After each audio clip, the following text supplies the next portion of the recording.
A few minutes ago, akin na pong pinirmahan ang bagong executive order ng ating lungsod.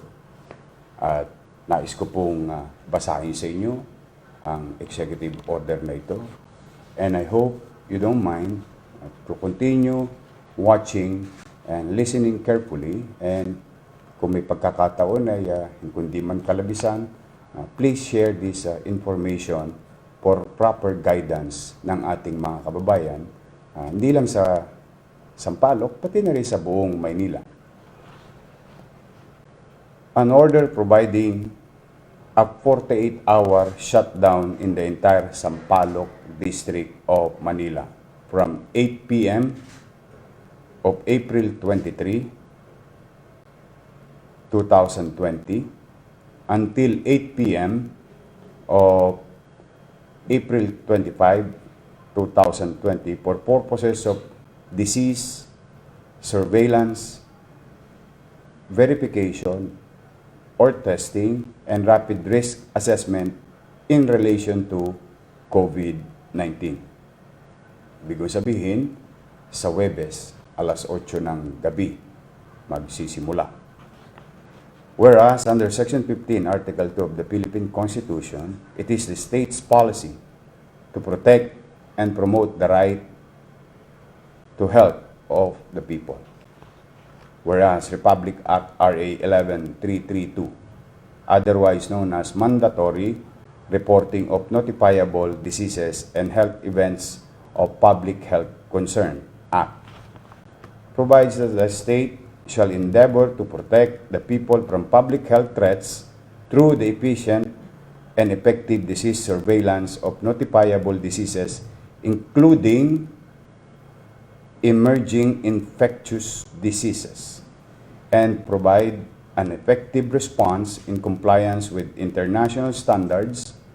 Further, the state recognized public health emergency as threats to public health and national security.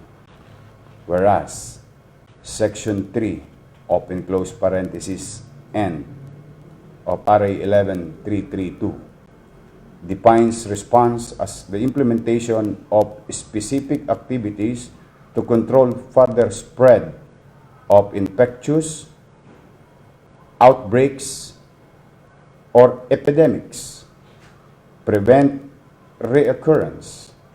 It includes verification, rapid risk assessment activities, among others. Whereas Section 6, open close parenthesis E, RA 11332 provides that DOH and its local counterparts have the statutory and regulatory authority to enforce, among others, rapid containment, quarantine, and isolation, disease prevention and control measures, and response activities for events of public health concern. Whereas, President Rodrigo R. Duterte issued Proclamation Number 922/2020 declaring a state of public health emergency throughout the Philippines in view of the COVID-19. Under Presidential Proclamation Number 922, the spread of COVID-19 was considered as an emergency that threatens the national security.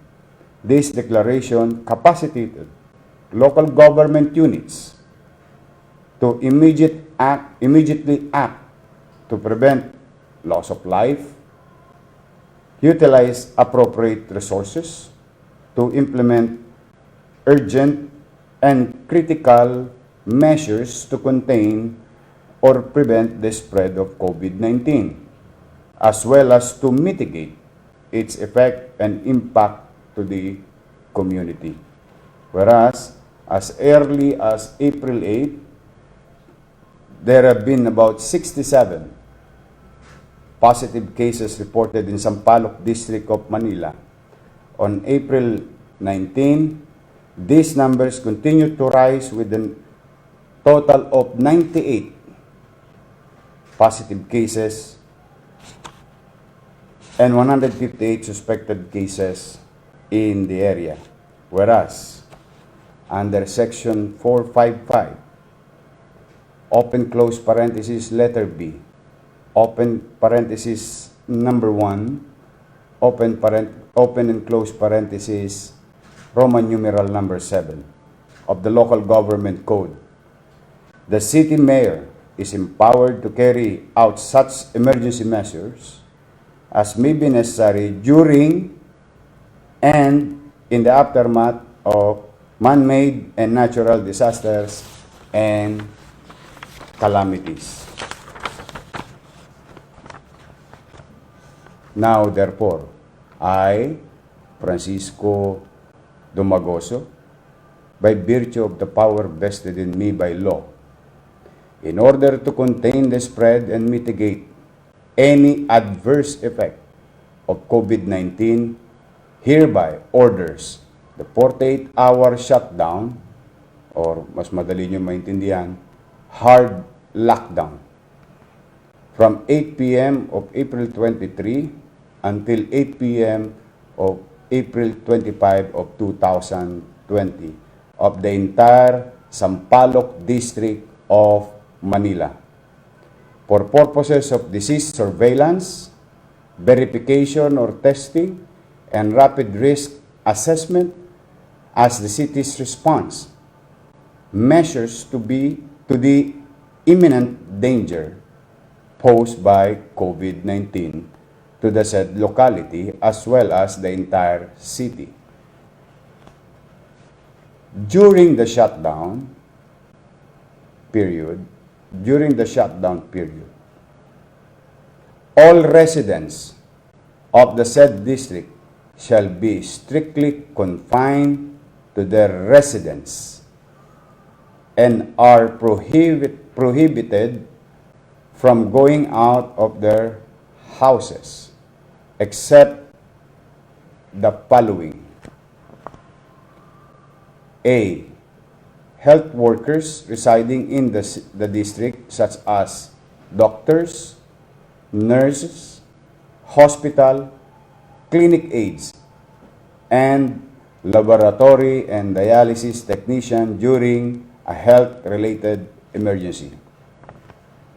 B.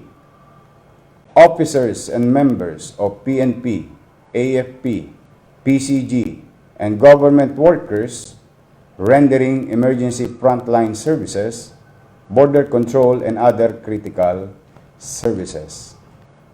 Letter C. Service workers who are working in pharmacies, drugstores, and death care service establishment. Letter D. The officers of barangay, chairpersons, barangay secretaries, barangay treasurers, tagawads, and the executive officers, o mas kilala natin as XO, yung head po ng mga tanod. Letter E. Workers in the media industry, duly accredited by the Presidential Communication Operations Office and IATF. All other commercial, industrial, retail, institutional, and other activities not mentioned in the above exemptions in the said district shall be suspended within the specific or specified period of the shutdown.